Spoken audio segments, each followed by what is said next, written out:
nanoɓe e ndaroɓe shiri meɗen shiri ɗum barka ɓoftuɗum wargo suudu radio FM gonduɗo ni dow hayre zinariya ɗaɓɓama e ɗum wakkati nder shiri meɗen ɗum anduɗen ɗum honande fulɓe ɗum kan Hajja Soumaya Abakar jangi teddorgal waɗango en to yaadu muɗum ndu Muryal Plan Peace Initiative Network min toro jomirawo walla mo kadi bo jomirawo ɗawtanamo eteji ɗi ballugo fulɓe e fulaku kala to woni to lesdi duniyaru. Hande emi wondi e koɗo mawɗo bono no anduɗen nyalɗe hoɓɓe e wara kanko bo woni Modibo Usman mo magani dabbaji daga Mr. Ali. Modibo Usman jaɓɓama e Mr. Assalamu alaikum warahmatullah. Wa alaikum salam warahmatullah. Bono no anduɗon emin bolba goɗɗi hundeji seɗɗan on ma natto hokkon shawariji moɗon gi'en en fa'i yeso en ɗaɓɓake daga to gonɗen emi toro jomirawo walla en. So Modibo Usman jaɓɓama en naftore hande ko mi yiɗi fuɗɗiren e majum woni haalanma hawtal ko'e ko hawtal hore wanda to en dari e kawtal ko'e eɗum heɓa hundeji ɗuɗɗi to rayuwa kadi bo shiya hawtal hore ngal ɗon e wadda hundeji kanji ma ɗuɗɗi to Allah yamɗine wala yimɓe ɓe ɗum varirta gonduɓe shiya kawtal hore kono irin yimɓe meɗen fulɓe kadi bo en gi'i seɗɗa daga nder shiya hawtal hore ngal irin hundeji mawɗi garɗi e heɓa en kadi bo kullum sai en ɓeyda faago yeso gaɗa maimako da faɗen yeso. Allah yamɗine ko koy woni ko noddata yimɓe meɗen dow fa'ida hawtal hore.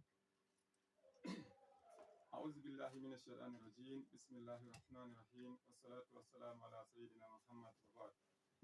السلام عليكم bandiraɓe am fulɓe ɓeno wolinde am wona noon no Ibrahim Abubakar o ɗiwitiri o ardiɗo on Allah walla mo kanko kafiɗo ma ndu suudu radio taw mi artirta ngam tona o kafakino ndu ko o tiggayino ndu da en ngarayi joɗiɗen ɗo bo emi toro Allah jomirawo ɗawtanamo jamu Allah ɗawtanamo wato juutal balɗe wode ke wiyata ɗawtata juutal balɗe sai dai ɗawta albarka hay giya bono juuti balɗe kanjum woni barja to Allah ɗawtanimo barka tawa bono ɗawti juutal balɗe. Kanko Hajiya Sumayya tigguɗo ɗum shiri ɗum gaɗeten ɗum kanko ma Allah ɗawtanamo jamu Allah ɗawtanamo wato juutal balɗe andal amma gabatinayɗo ɗum shiri kullum a somata imma mi somata waɗankimo addu'a Allah sako alheri fan heɗitoɓe nanoɓe ɗum shiri kamɓe ma Allah waɗanaɓe barka to nder majjum Allah sakanoɓe alheri. To bono noon no ɗiwitirɗa kangal kawtal hore kangal woni fuu ko to toye gonɗon to ni on kawta e hore on kettiranta hundeji moɗon ngam no watta on kettiranta o sankitake fanni ton o fanni ton to ko ɗume wari nattai on fa ɗum nattai on hore goo ngam wala ko taɓɓuto ɗum ai bawɓe haala ma ɓe mbi wai hay to bangoru seki ko pusi den iri kadangareri wara nattira ɗon ko amma to mi pusayi na to toye ji'ata nattata to kanjum ɗum enen fulɓe mi nodda en ngam Allah en kawtata e hore ko ɗume gaɗeten en nangu hawtol hore ngam hawtol ngol hore ngol yarai en tonto en shikayi ko ɗume gaɗeten jonita ko tonto ai bono non no ɓe ɗawti wiki kamɓe metiroɓe o sare ɓen ɓe mbi en wato jungo go'o hoccata na dongal ma suudu ɓentina suudu annuɗe a baya ɗaukan jinka ɓe mbi bo ai jinka bo jungo go'o wawata hocca amma to on maɓina nandana on kocca jondu to kañum ma'ana majjum enen fulɓe en kawtu hore misalu ɗo mi waddana en misalu goɗɗo dottijo nayejo mo wodi ɓiɓɓe joweeɗiɗo ɓiɓɓe ɓen ɗon o nawi duuɓi jari duuɓi daga ɗon sai o raari o wi to ɓiɓɓe am fa mi andinay ɓe, o noddi ɓe kamɓe joweeɗiɗo, o wi to ɓe jooɗi yeeso makko, de ɓe jooɗi yeeso makko daga ɗon sai o wi to mawɗo o yahu nokko no wani i lekkoy ko shabbi ɗiɗum waaway wi'a no fulfulde nde andi non no nde woni. Lekkoy kankoy joweeɗiɗoy o fottidinkoy o taƴikoy cembikkoy lekkoy o haɓɓikoy o wi haɓɓukoy bigeere go'o, diga o hawtikoy bigeere go'o o wi to imo yiɗi o holla ɓiɓɓe makko wato hawtolɓe kawta hoore ko gaɗa o wala ɗon wala ko warata natta yawa ɓe hetti kanjum ma'ana ɗum to hadisi misali yawa o wi to gare woro yettoykoy o yettoykoy kamɓe joweeɗiɗo kankoy joweeɗiɗo fa kamɓe joweeɗiɗo daga ɗon sai o wi to koy lekkoy hawtukoy kawtakoy to howru ma ni gettakoy gi'en kam mawɗo on suka on hori ɓe pili jooɗi daara hetti o hawtikoy o waɗi koy gani koy gettoykoy kawti kankoy joweeɗiɗo koy gettoto bo ko gettatako daga ɗon sai o wimo to ittukoy go'el gaɗa go'el o sorti ngel go'el o wi to waɗu getta ay o waɗi ngel kas o etti ngel o fuɗɗiti wongel na o wi to hokku on ni ma go'el o hokki on ɗa e ma go'el waɗi yetti ngel o hokki on toye ɓe fu naki ɓe gettidi koy ɗon lekkoy koy ɗon cawoy koy o wi to on gi to on jogotiri on enɗotiri wala goɗɗo nattayɗo wara yewa on fu moɗon on kawti amman to on cankitake koye lekkoy koye gettuɗa go'el gaɗa go'el ayi non ɗum yettirta on fu heɓa galaba moɗon amman to on kawti kaba bo non no kawtirɗa koye lekkoy tampuɗa ettol to wala goɗɗo ƴiwoyɗo wara ñama galaba moɗon inchallah to modibbo Allah sako e alkhairi ami aɗuma handi jara ndiyam ko da powɗam ni sai warto to alhamdulillah yigo lokaci ɗin ɗum dilli ko mi yiɗi mi ɗan ɓeyda kafin nattayɓe to maɓe natta ka shawariji maɓɓe on gi e ɗon no lokaci bolbuɗen dow halanma asibiti yelo ɓe mbi'i eɗum heɓa probléme ji ɗon yimɓe to yehi emo hutta ɓe moɗana ɓe ɗume to hala gonga bo har joni yimɓe meɗen ɓe ɗuɗa famugo irin goɗɗi kujeji jahayɗi musamman dow yimɓe meɗen hande wala no watta yimɓe on gondi problémes e maɓɓe on dartira e maɓɓe o e do'o goɗɗo oya heɓa damuwa oya ma e toro goɗɗo heɓa damuwa sannan mbi on jangay ɓikkoye moɗon jahon on pukko to maɓɓe eɓe waɗana koye bate eɓe waɗana ɓe koye goɗɗum irin ko ɗum yiɗi to hala gonga ɗum heɓa probléme ji sosai emin keɓa goɗɗi halaji jahayɗi still ɗum eɗum heɓa goɗɗum kemis to goɗɗum bige wanda eɗum ɗon nde waɗa bincike to dow inchallahu to hukuma timmini bincike ka tabbitini ɗum non ɓe mbi'ay on raɗu wuri ɗum no woni ɗon ma sukaɓe meɗen ɗum heɓi o andi bo banye ɗum heɓa probléme ji ɗum waɗay duuɓi sappo eɗum heɓa damuwa to amma na dole ɗum ankaro lallay damuwa e ɗon wuri ɗum ɗon sai to damuwa ɗum warti ɗum heɓi ɗum hande ƙila ɗum heɓi ɗum to beeti kadi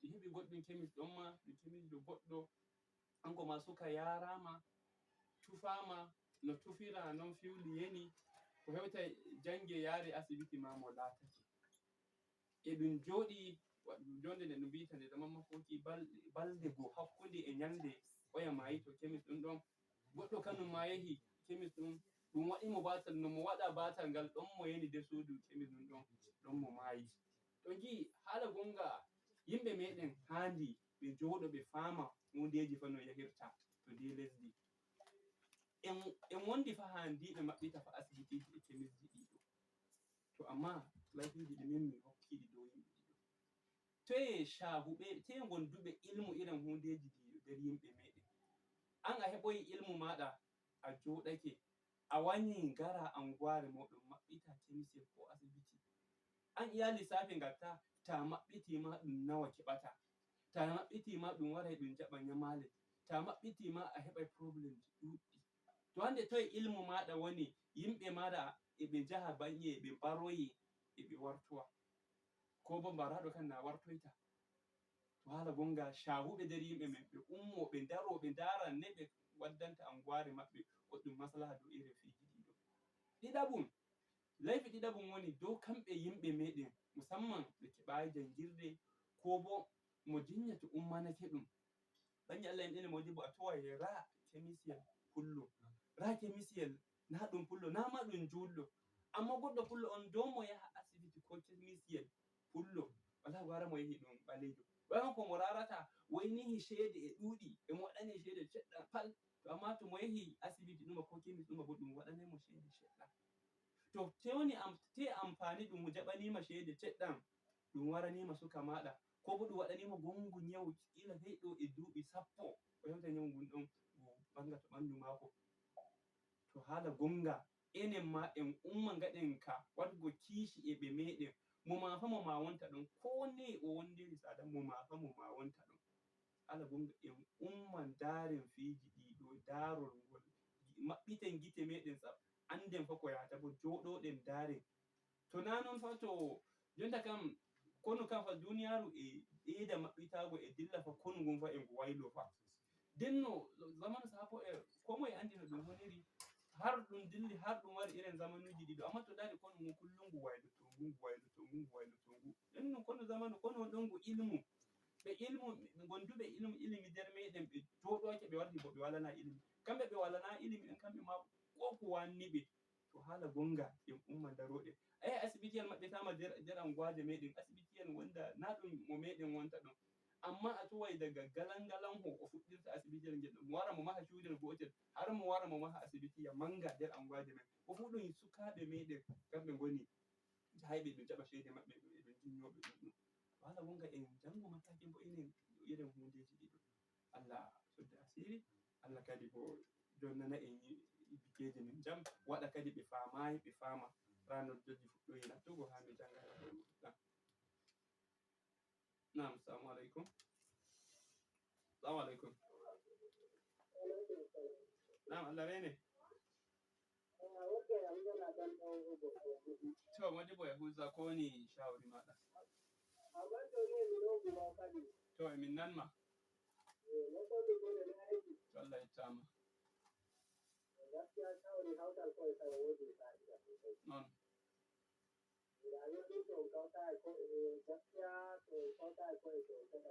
Non.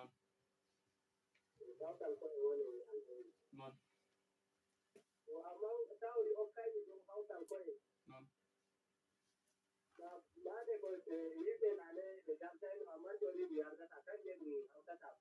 Yardol bono noy?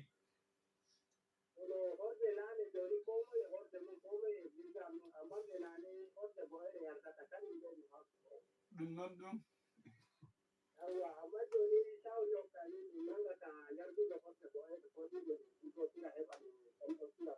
Na'am. Non. Non. Amin Allah sa ku alkhairi. To shawari maɗa shawari ɗum mawɗum wontata ka hano ɗo moyeto. Na'am.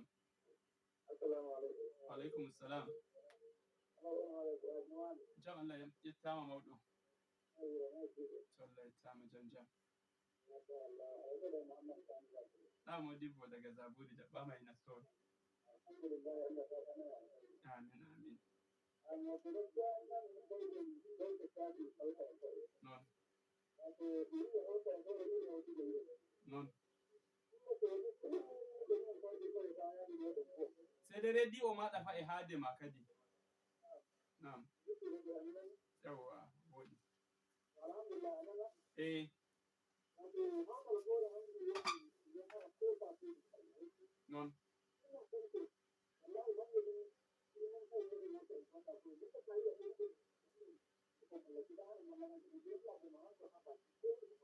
Non. Non.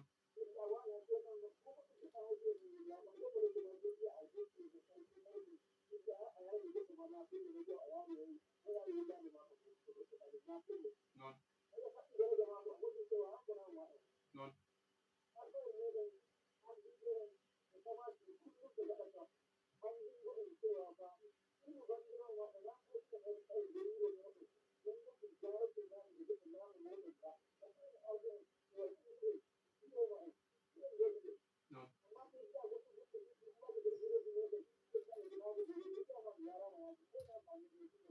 Non. Non. Non.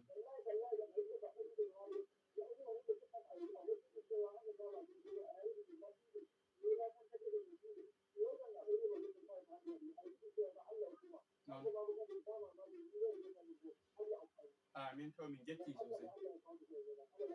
Amin amin waɗi ko Muhammad. To Allah waɗa duniya nani ko waɗa amfani ko naftirta.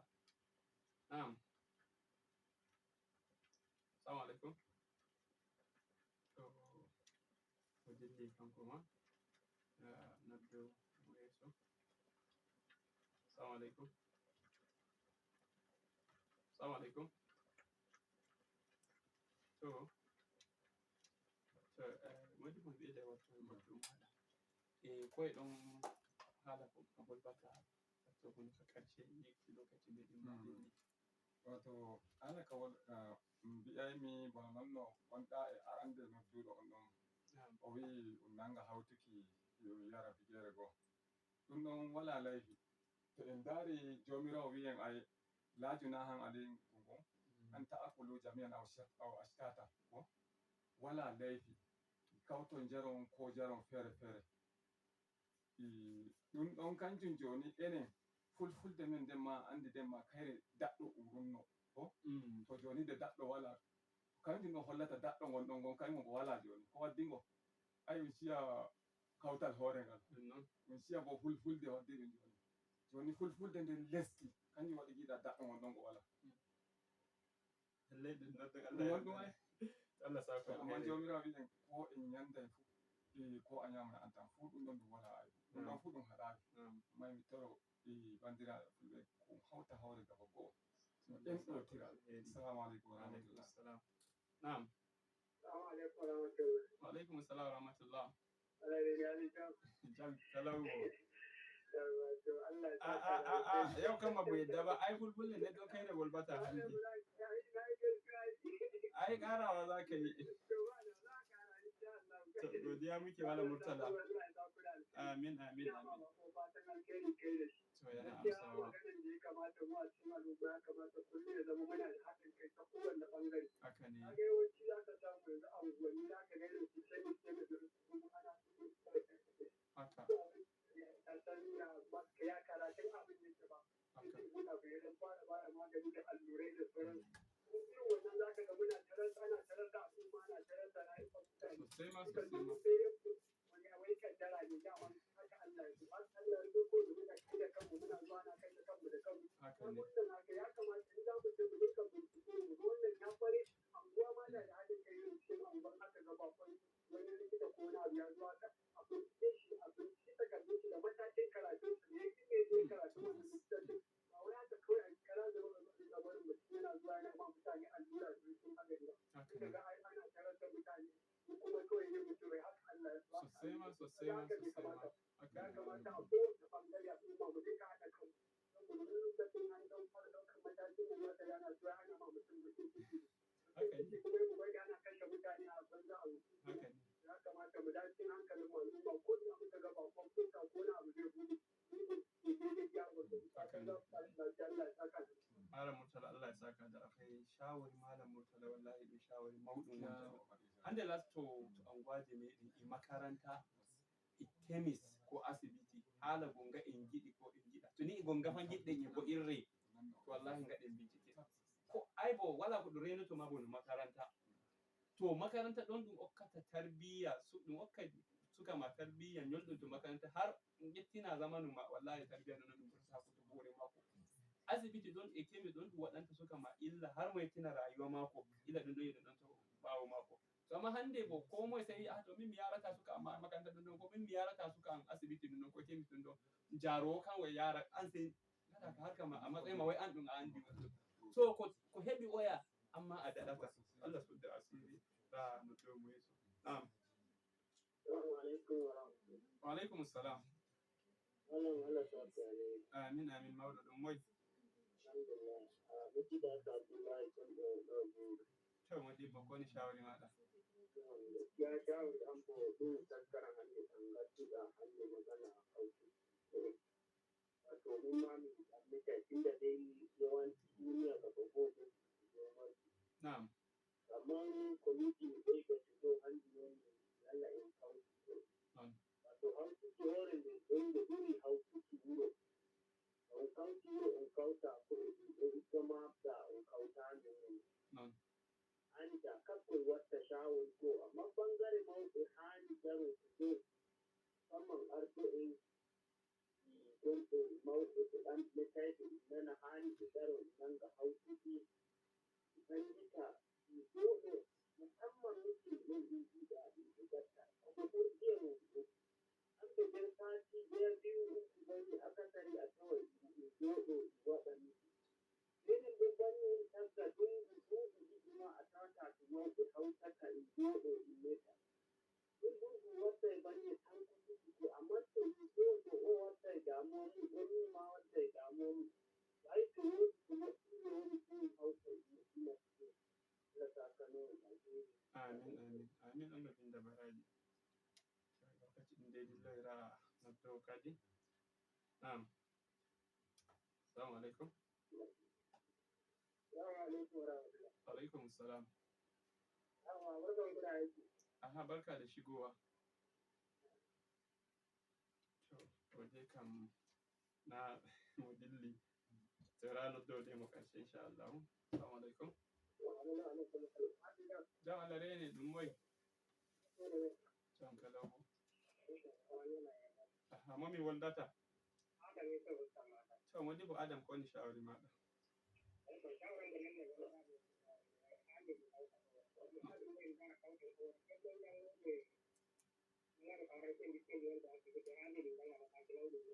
non